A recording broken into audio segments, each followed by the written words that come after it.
जय हिंद। सामाजिक विज्ञान के कुछ ऐसे प्रश्न हैं जो आपके एग्जाम में हर साल रिपीट होते हैं, तो इनको जरूरी तैयार करके जाना। आज के वीडियो में आप लोगों को बताऊंगा कि इनके जो प्रश्नों के उत्तर भी बताऊंगा, और ये प्रश्न आपके लिए बहुत ही इंपॉर्टेंट हैं। ये लगातार 10 सालों से पूछे जा रहे हैं और ये सभी एनसीईआरटी पर आधारित हैं, तो इनको जरूरी तैयार करके जाना। 20 प्रश्न हैं, तो आपको इनको अच्छी तरीके से तैयार कर लेना है। इनके प्रश्नों के उत्तर भी बताऊंगा, तो वीडियो को कंप्लीट देखना। चैनल पर नया है तो सब्सक्राइब जरूर कर लेना। तो चलो शुरू करते हैं, अच्छे से देखना वीडियो। पहला क्वेश्चन क्या है, किस प्रसिद्ध फ्रांसीसी चित्रकार ने 4 चित्रों की श्रृंखला बनाई?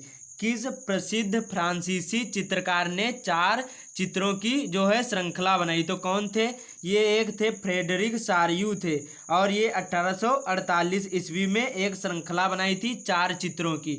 तो ये बहुत ही इंपॉर्टेंट है और ये सब एनसीईआरटी पर आधारित है, तो इनको जरूरी तैयार करके जाना। अगला है बहुत ही इंपॉर्टेंट, आपको इसको भी तैयार कर लेना है। नारीवाद क्या है?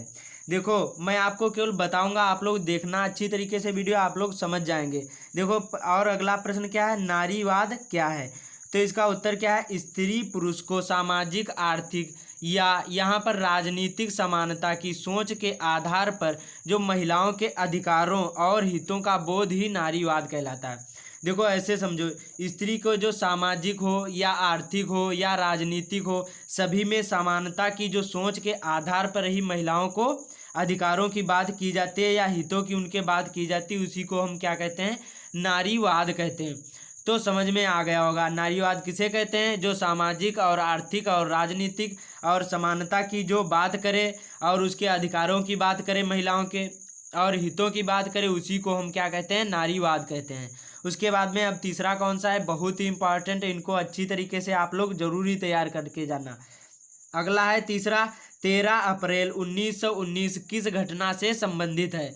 जो 13 अप्रैल है और 1919 जो है किस घटना से संबंधित है? तो ये जलियांवाला बाग हत्याकांड से संबंधित है। 13 अप्रैल, कोई बार प्रश्न पूछा जाता है बहुविकल्पीय में, या 1 नंबर या 2 नंबर का ये पूछे जाते हैं कि आपको पूछ लिया जाएगा कि 13 अप्रैल 1919 ईस्वी में किस घटना पर आधारित है या संबंधित है। 4 ऑप्शन दिए रहे होंगे, इनमें से एक जलियांवाला बाग हत्याकांड होगा और 3 ऑप्शन होंगे, तो आपको यही सही करना है। जलियांवाला बाग हत्याकांड 13 अप्रैल और 1919 ईस्वी को घटना से संबंधित है।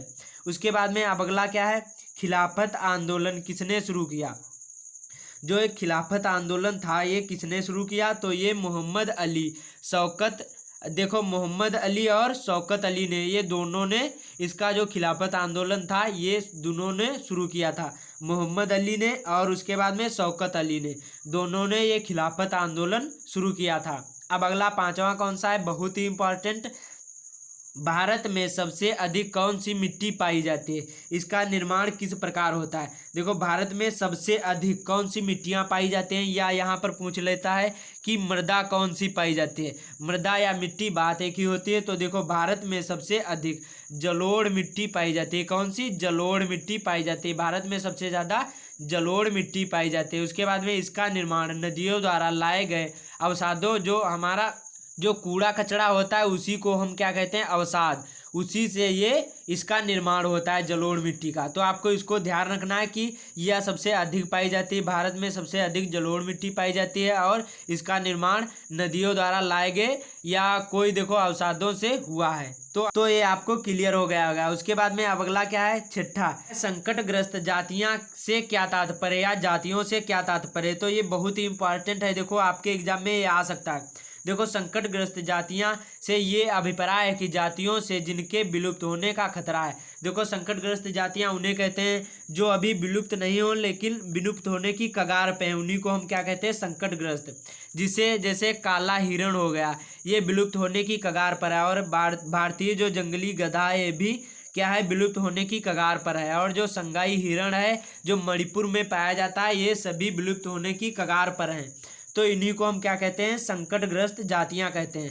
ये बहुत ही इंपॉर्टेंट है, आपके एग्जाम में एक नंबर का पूछ लिया जाता है कि बहुविकल्पी कि जो भारतीय जंगली गधा ये कौन सी मतलब जातियों में आता है, संकटग्रस्त जातियों में या और कोई जातियों में आता है, तो आपको बताना है। अच्छी तरीके से इसको तैयार कर लेना, बहुत ही इंपॉर्टेंट है। अब अगला 7वां है, 1973 ईस्वी में शुरू किए गए जो प्रोजेक्ट टाइगर का संबंध किससे है? देखो प्रोजेक्ट टाइगर जो है वो देखो टाइगर यहाँ पर लिखा है तो बाघ से होगा।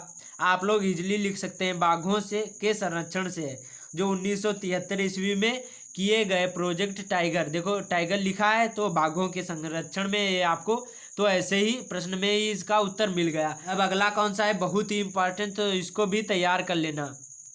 यहाँ पर है जल के बारे में क्या भविष्यवाणी की गई है, ये एनसीईआरटी पर है तो इसको जरूरी तैयार करके जाना। देखो 2025 में विश्व के अनेक क्षेत्रों में 20 करोड़ लोग जल की नितांत कमी झेलेंगे। यह भविष्यवाणी की गई 2025 तक भारत का एक बड़ा हिस्सा विश्व के अन्य देशों और क्षेत्रों की तरह जल की नितांत कमी महसूस करेगा। नितांत कमी मतलब जो जल की है इसमें बहुत ही कमी आ जाएगी 2025 तक। तो जल के बारे में यही भविष्यवाणी की गई थी कि 2025 तक 20 करोड़ लोगों की जल नितांत कमी झेलेंगे। देखो 20 करोड़ लगभग, तो आपको इसको अच्छी तरीके से तैयार कर लेना, ये एनसीईआरटी पर आधारित है। उसके बाद में अब अगला है बहुत ही इंपॉर्टेंट, टिहरी बांध परियोजना किस राज्य में स्थित है। जो टिहरी बांध परियोजना है किस राज्य में स्थित है, तो ये उत्तराखंड राज्य में स्थित है। आपको अच्छी तरीके से इसको भी तैयार कर लेना है। अब अगला कौन सा है बहुत ही इंपॉर्टेंट, भारत की महत्वपूर्ण रोपण फसलों की कौन कौन सी हैं। देखो रोपण की जो फसलें होती हैं जैसे चाय हो गई, कॉफ़ी हो गई, रबड़ हो गई, गन्ना हो गए, केला हो गए, ये सभी रोपण फसलों में आते हैं। रबी की फसलें जैसे गेहूँ हो गए और सरसों हो गए, ये रबी की फसलें में आते हैं। और जो खरीफ की होती है जैसे धान हो गए और उड़द हो गए, ये सभी कौन सी आते हैं, ये खरीफ की फसलों में आते हैं। तो ये भी पूछ लिया जाता है बहुत बार, तो इसको भी तैयार कर लेना। उसके बाद में अगला क्या है, भूदान आंदोलन किसके द्वारा आरंभ किया गया, तो ये विनोबा भावे के द्वारा भूदान आंदोलन आरंभ किया गया था। उसके बाद में अब अगला कौन सा है, खनिज क्या है, ये भी बहुत ही इंपॉर्टेंट है। देखो खनिज उन प्राकृतिक साधनों को कहते हैं जो शैलों से प्राप्त होते हैं। देखो जो प्राकृतिक संसाधनों जो साधनों को कहते हैं जो शैलों से, जो चट्टानों से प्राप्त होते हैं। जैसे भूवैज्ञानिकों के अनुसार खनिज एक प्राकृतिक रूप में विद्यमान है जिसकी एक निश्चित एक आंतरिक संरचना है। खनिज प्रकृति में अनेक रूपों में पाए जाते हैं जिससे कठोर, ठोस, नरम, चूना तक शामिल है। ये सभी खनिज होते हैं। देखो जो कठोर में भी पाए जा सकते हैं, ठोस में भी, नरम में भी, चूना तक में भी खनिज पाए जा सकते हैं। उसके बाद में इसको भी तैयार कर लेना, बहुत ही इंपॉर्टेंट है। अगला है जनसंचार के साधन कौन से हैं।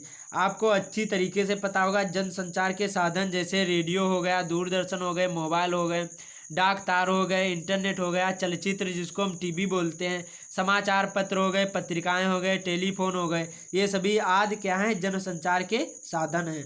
तो ये भी बहुत ही इंपॉर्टेंट है, ये भी एनसीईआरटी पर है, तो इसको भी तैयार कर लेना अच्छी तरीके से। उसके बाद में अब अगला कौन सा है, वैध सरकार से क्या समझते हैं। वैध सरकार वह सरकार जो जनता से चुनी जाती है उसी को हम क्या कहते हैं, वैध सरकार। जैसे प्रधानमंत्री का पद हो गया या यहाँ पर मुख्यमंत्री का पद हो गया, ये जनता द्वारा चुना जाता है, इसी को हम क्या कहते हैं, वैध सरकार कहते हैं। तो उम्मीद करता हूँ समझ में आ गया होगा। अब अगला कौन सा है, बहुत ही इंपॉर्टेंट, इसको अच्छी तरीके से तैयार करना है। अगला है मार्टिन लूथर किंग की हत्या कब हुई। जो मार्टिन लूथर किंग की जो हत्या कब हुई थी, तो ये 4 अप्रैल 1968 ईस्वी को हुई थी। 4 अप्रैल 1968 ईस्वी को हुई थी। तो इसको भी अच्छी तरीके से तैयार कर लेना है। उसके बाद में अगला क्या है, पारिवारिक कानून से क्या तात्पर्य है। ये भी बहुत ही इंपॉर्टेंट है। देखो विवाह, तलाक, गोद लेना और उत्तराधिकार जैसे परिवार से जुड़े मसलों से संबंधित कानून हमारे देश में सभी धर्मों के लिए अलग अलग पारिवारिक कानून हैं। देखो जैसे विवाह हो गया या तलाक हो गए या गोद लेना हो गया या उत्तराधिकार जैसे कोई भी परिवार से जो जुड़े मसले होते हैं या संबंधित कानून होते हैं, उन्हीं को हम क्या कहते हैं, हमारे देश में सभी धर्मों के लिए ये अलग अलग परिवार कानून होते हैं, उसी को हम क्या कहते हैं, पारिवारिक कानून कहते हैं। उम्मीद करता हूँ समझ में आ गया होगा। अब अगला कौन सा है, बहुत ही इंपॉर्टेंट, भारत के पड़ोसी देशों के नाम लिखे। ये बहुत ही सिंपल सा है, श्रीलंका, नेपाल, भूटान, पाकिस्तान, ये सभी क्या हैं, म्यांमार, ये सभी क्या हैं, भारत के एक पड़ोसी देश हैं। तो इनको अच्छी तरीके से तैयार कर लेना है। अगला क्या है, कानून को शासन किस शासन व्यवस्था का नाम है। जो कानून का शासन है किस शासन व्यवस्था का नाम है, तो ये लोकतंत्रात्मक शासन व्यवस्था का नाम है। ये देखो लोकतंत्र का है जो कानून व्यवस्था होती है ये लोकतंत्रात्मक होती है। उसके बाद में अब अगला कौन सा है, भारत में उपभोक्ता आंदोलन किस रूप में हुआ। जो भारत में उपभोक्ता आंदोलन है ये किस रूप में हुआ, तो ये उपभोक्ता जागरूकता के रूप में हुआ था, उपभोक्ता जागरूकता के रूप में हुआ था।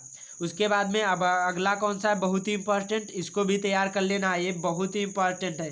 आपके कम से कम ये 5 सेटों में ये आएंगे ही आएंगे, तो इनको जरूरी तैयार करके जाना है। भारत की 2 बहुराष्ट्रीय कंपनियों के नाम बताइए। जो भारत के बहुराष्ट्रीय कंपनियां कौन कौन सी है, देखो टाटा मोटर्स है तथा एशियन पेंट्स है। ये दोनों क्या हैं, भारत की बहुराष्ट्रीय कंपनियां हैं। तो इनको अच्छी तरीके से तैयार कर लेना, ये बहुत ही इंपॉर्टेंट है। आपके पास उतना टाइम नहीं है जो सभी किताब पढ़े, तो इसको अच्छी तरीके से तैयार कर लेना। उम्मीद करता हूँ समझ में आ गया होगा। और वीडियो कैसा लगा आप लोग कमेंट में ज़रूर बताएगा। और चैनल पर पहली बार आए सब्सक्राइब जरूर कर लेना। जय हिंद।